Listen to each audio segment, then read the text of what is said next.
Hey, what is up guys? So we got another video today. Wow, double upload, call scares boys. But anyways, nonetheless, we finally have some more support for Parshath after I believe 9 years. Because if you guys didn't know, this guy was supposed to be maybe an archetype. There's a lot of cards that support him.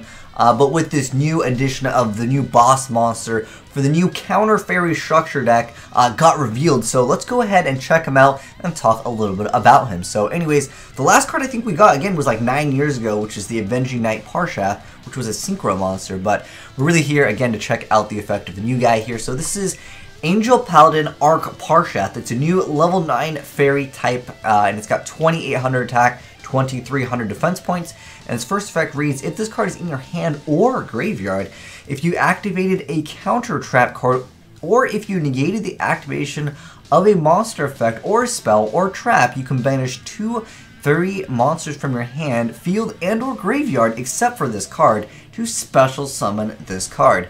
And then the second effect says if it attacks a defense position monster, you get to inflict piercing, which is actually pretty good once we get into its third effect, which is when this inflicts battle damage to your opponent, you can add any Parshath card or one counter trap card from your deck to your hand. That's a pretty insane effect. I mean, it's got 2800 attack, so it can get over a lot of different things in the game. And on top of that, you could add any counter trap card. It doesn't even have to be a Parshath card. That is going to be insane. And yeah, it's coming out in a new counter fairy structure deck, which is pretty cool because it's all about some counter traps. And as we know, counter traps are pretty good. I think it's like most of the traps that we run, other than like Dimension Barrier, they are mostly counter trap cards. So this card is definitely going to be good. But there are a few other cards that we're going to be checking out. There are 2 new Link monsters for 2 different archetypes. Now, one of them is for the Subterrors, and then another one is for the Spyral. So each of them got a Link monster. So anyways, first off, let's go ahead and go over the new Link monsters for the Subterrors. So anyways, we have the Subterror Behemoth Apparition. So it is a level, or it's a Link to Earth worm effect monster with 2000 attack, and the links are the bottom left and bottom right. So its materials requires 2 flip monsters. And the effect says that you can only use this card's name's second effect once per turn. But the first effect says it gains 100 attack times the total original levels of its Subterror monster link materials. And then you can activate this effect. Send 1 flip monster from your deck to the graveyard. And if you do, special summon 1 monster from your hand to a zone this card points to in face down defense position. And the third effect is, once per turn, if a monster this card points to is flipped face up, add 1 flip monster from your deck or graveyard to your hand.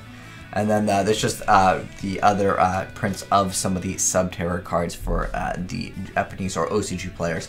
But we've had these for a while. But finally we have a new Spyral Link monster, which is the card over here in the top left. It's the new Link monster. This is Spyral the Double Helix. So it's a Link to Earth warrior, and it has 1900 attack, and its links are left and just bottom.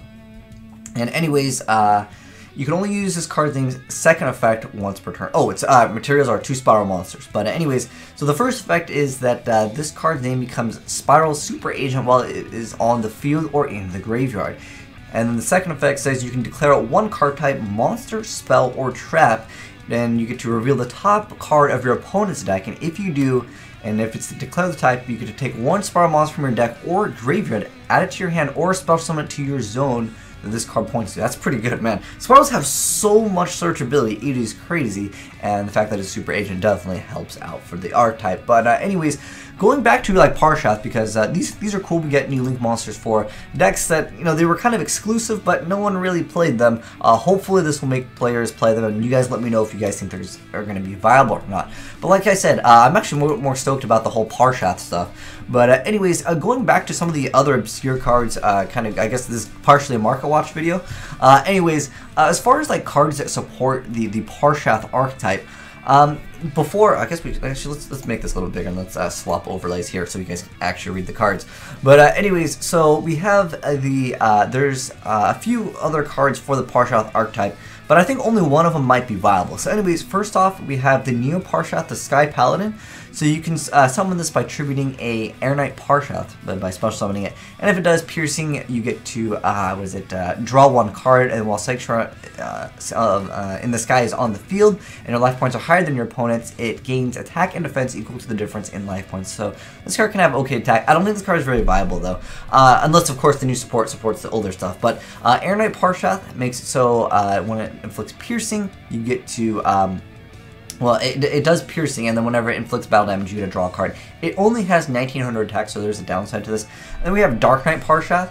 So if it destroys an opponent's monster by battle, you can banish 1 dark monster from your graveyard and draw 1 card, and it gains 100 attack for each dark monster in your graveyard. So I don't think any of these are really going to be viable, but there is a really cool card that I believe was secret rare, and actually it might go up in value. This is really the card I mainly wanted to talk about. But anyways, Nova Summoner. So when this card is destroyed, battles into the graveyard, you can special summon 1 Light Fairy type monster with 1500 or less attack. And if Sanctuary in the Sky is face up on the field, you can special summon 1 Air Knight Parshath instead. Now, I don't think that this card counts as Air Knight Parshath, otherwise that would, gosh, this would be amazing, that you could just summon it just right off of this. That would make me actually want to run Sanctuary in the Sky. However, some other support might make this card more viable. It all comes down to what are the new other Air Knight Parshath cards that we're going to be getting, because keep in mind, this lets you add a Parshath card. So it makes me want to think that there's going to be some more spells, maybe some traps, maybe some more monsters, but on top of that, you're going to be able to add a counter trap card from your deck to your hand. That's going to be crazy. And the summon condition, really easy. I'm wondering if we can use some of the old, like, Hyperion and some of the older fairy cards with this. We'll have to wait and see what this archetype does. But the new boss monster, Angel Paladin Arc Parshath, is definitely going to be good in the game. I can definitely see this be meta in, like, a counter fairy deck, because if you just activate one, you're just going to just special summon this guy. He's 2800 piercing and then searches out another card. It's going to be good, and it's a really easy summon condition as well. But let me know, guys, if you're excited about the Air Knight Parshath archetype. The counter fairy structure deck, I think, is essentially what it's going to be. But definitely, if you guys have secret rare Nova Summoners, you can pick them up cheap. It might not be the worst idea to pick them up, because I don't think these have been really, like, popping in a while. But now, after this, they might go up in price before the secret rares are actually worth money again. But anyways, boys, thanks for watching, guys, and I am signing out.